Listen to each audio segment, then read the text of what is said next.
Hi hello నమస్తే. చాలా gap వచ్చింది రివ్యూలు చెప్పి. చిన్న థ్రోటు ప్రాబ్లం ఒకటి వచ్చింది, అది చాలామంది తెలుసు. నా ఇంటర్వ్యూలో చూసిన వాళ్ళకి ఆ వాయిస్ తెలిసి ఉంటుంది, ప్లస్ కొన్ని పర్సనల్ టిప్స్ వీటి వల్ల. పైగా చెప్పాలా వద్దా అనే మీమాంస. తిట్టేవాళ్ళు ఉంటారు, బాగా చెప్పేవాళ్ళు ఉంటారు, చెప్పండి కంటిన్యూ చేయండి అనేవాళ్ళు ఉంటారు, వద్దనేవాళ్ళు ఉంటారు, రకరకాలు. So anyhow majority of opinion చూసి చెప్పడానికి డిసైడ్ అయ్యి మీ ముందుకు వచ్చాను. ఈ వారం రిలీజ్ అయిన సినిమాల్లో ముందుగా పెద్ద సినిమాలు రెండు ఉన్నాయి, చిన్న సినిమా ఒకటి ఉంది, డబ్బింగ్ సినిమా ఉంది. సో ముందుగా చిన్న సినిమాతో స్టార్ట్ చేస్తాను. The great pre wedding show. ఇప్పుడు నిజంగా అస్సలు ఏ అంచనా లేకుండా థియేటర్లో కుర్చీలో కూర్చున్న తర్వాత 2 గంటల పాటు ఏ గూజ్ బంప్స్ లేకుండా, ఏ అప్ అండ్ డౌన్స్ లేకుండా ప్రశాంతంగా హాయిగా వెకేషన్కి పల్లెటూరు వెళ్ళి ఒక వారం రోజులు గడిపి వచ్చినట్టున్న సినిమా ఇది.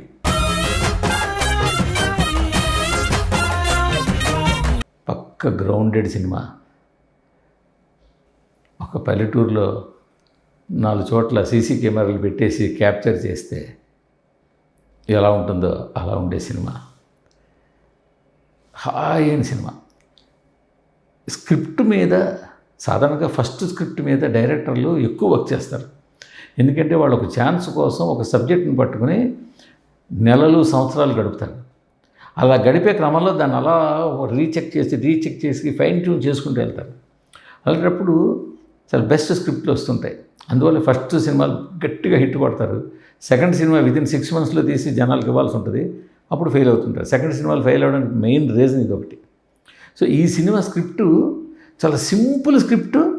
ఇందులో ఏం చెప్పినా స్పాయిలర్స్, ఇదే సినిమా కథ తెలిసిపోయిందని అనుకోవడానికి ఏం లేదు. చాలా సింపుల్ స్టోరీ, సింపుల్. కానీ దాని చాలా బ్రిలియంట్ రైటింగ్ ఉంది, కనపడని బ్రిలియంట్ రైటింగ్ ఉంది ఈ సినిమాలో. 2 కూల్ డ్రింక్లు ఇవ్వండి, చేంజ్ మీరే ఉంచుకోండి. తొలిసగం మొత్తం ఒక పెళ్లి చెడగొట్టే ప్రయత్నం. తీరా చేసి సెంట్రల్ బ్యాంక్ ఆ పెళ్లి చెడిపోయిన తర్వాత మళ్ళీ సగం మాత్రం ఆ పెళ్లిని మళ్ళీ నిలబెట్టే ప్రయత్నం. ఇది ఇంత సింపుల్. బట్ ఈ చెడగొట్టడానికి వాళ్ళు వాడే ట్రిక్కులు, వాడే మాటలు, వాటికి అవతల నుంచి వచ్చే రెస్పాన్సు ఏదేదో లాకాలోకగా రాసిన రైటింగ్ కాదు. ఆ రైటింగ్లో స్కిల్ ఉంది. ఆ రైటింగ్లో మీకు అద్భుతమైన పంచులు ఇవి అవి కనపడవచ్చు, చాలా న్యాచురల్గా ఉండొచ్చు. కానీ చాలా బలంగా దీనికి దానికి పర్ఫెక్ట్ మ్యాచ్ అయ్యేలాగా రాసుకున్న సన్నివేశాలు. మళ్ళీ సెకండ్ హాఫ్ రివర్స్లోకి వెళ్ళి పెళ్ళి నిలబెట్టాలనే ప్రయత్నంలో మళ్ళీ రకరకాల విషయాలు చెప్తుంటే అట్నుంచి వచ్చే కౌంటర్లు అవి కూడా అంత దీనికి దానికి పెర్ఫెక్ట్గా, అరే కరెక్ట్గా చెప్పాడు కదా, భలే మాట్లాడాడు కదా డైలాగ్. ఈ డైలాగులో పంచ్ డైలాగులు, సవాళ్ళు, పెద్ద సవాళ్ళు, ఈ కోపతాపాలు ఏముండవు. సాదా సినిమా, గ్రౌండెడ్ సినిమా. పైగా హాయ్ అయిన ఉత్తరాంధ్ర యాస భాష. ఇప్పుడిప్పుడే ఇది అందరికీ, మన వాళ్ళందరికీ పరిచయం అవుతోంది. ఫోటో పంపిస్తాను, ఇంకా పంపలేదు. పంపించాను ఫోటో అన్న, నేను బయట ఉన్నాను, సాయంత్రం షాప్కి వెళ్ళగానే పంపిస్తానన్న. మనకి గోదావరి యాస, ఈస్ట్ వెస్ట్ గోదావరి యాస మనందరికీ పరిచయం అయిపోయింది. రాయలసీమ యాస బాగా పరిచయం అయిపోయింది. తెలంగాణ భాష బాగా పరిచయం అయిపోయింది. ఇక మిగిలింది ఉత్తరాంధ్ర. ఉత్తరాంధ్రలో ఎస్పెషల్లీ ఈ సినిమాలో వినిపించిన యాస భాష ఎక్కువ శ్రీకాకుళం జిల్లాది. బట్ కథ తీసుకున్న నేపథ్యం చూపించింది విశాఖ జిల్లా, విలేజు, అడవి ప్రాంతం కింద చూపించారు. కానీ బట్ భాష యాస బట్ చాలా హాయిగా ఉండి, అయ్యో ఇది మిగతా జిల్లా వాళ్ళకి అర్థం అదేమో ఇలా లేదు, అలా అర్థమయ్యేలాగా చాలా బాగా చేశారు.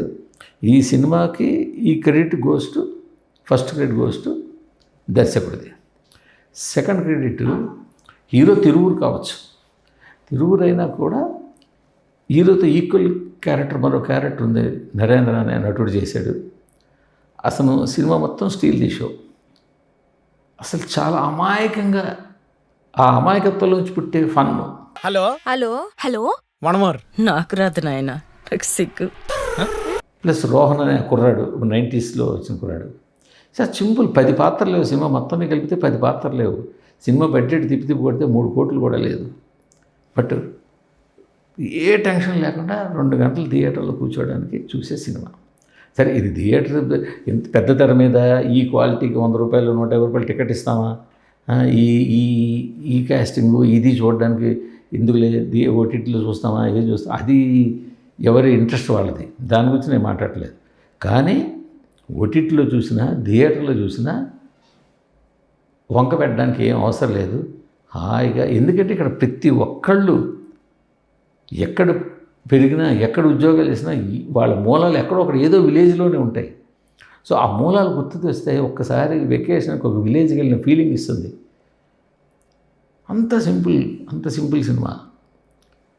సో ఈ సినిమా థియేటర్లో ఎలా పెర్ఫామ్ చేస్తుందా, ఓపెనింగ్ ఏం లాగిందా అవన్నీ నాకు తెలియదు, కానీ ఒక హాయ్ అయిన సినిమాని థియేటర్లో ఈ వారం చూడగలిగాం. అందులోనూ ఇప్పుడు రకరకాల సినిమాలు వస్తున్నాయి. నరుకుళ్ళు, కొట్లాట్లు, ఫ్యాంటసీలు, ఇవన్నీ మన బ్రెయిన్కి కానీ మన హార్ట్కి కానీ ఎమోషన్స్కి బ్లడ్ పంపింగ్ రైజ్ చేసేది ఇలాంటి రకరకాల సినిమాలు వస్తున్నాయి. బట్ ఇది అదే ఉండదు.